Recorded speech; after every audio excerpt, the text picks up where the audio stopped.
Combien il est difficile de saisir Dieu, de comprendre Dieu.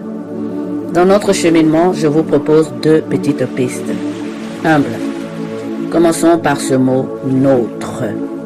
Il vous rappelle certainement le « nôtre Père » que nous a donné notre Seigneur Jésus-Christ dans Matthieu 6, 9. Mais fais-tu le lien avec ce « nôtre » de Genèse 1, verset 26?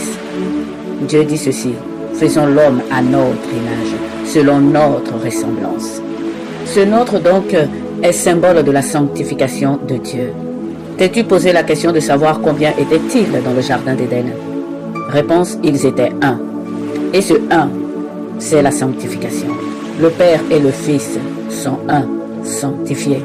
Et donc lorsque tu récites ton Notre Père, tu l'adresses et au Fils et au Père.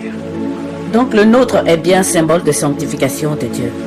Mais il exprime aussi l'unité de Dieu. L'unité de Dieu, je veux dire par là que c'est lui qui a tout créé.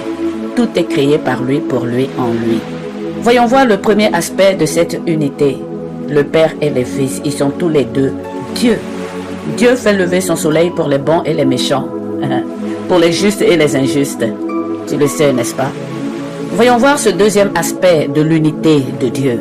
C'est que nous tous les humains, nous sommes tous frères. Nous sommes tous de Adam. Nous sommes tous de Noé. Nous sommes tous de Jésus. Et pour conclure, pour tous les chrétiens, nous sommes tous de l'Église. Notre Seigneur Jésus-Christ est venu sauver tous les humains par la grâce de Dieu. Cette grâce, c'est l'unité de Dieu.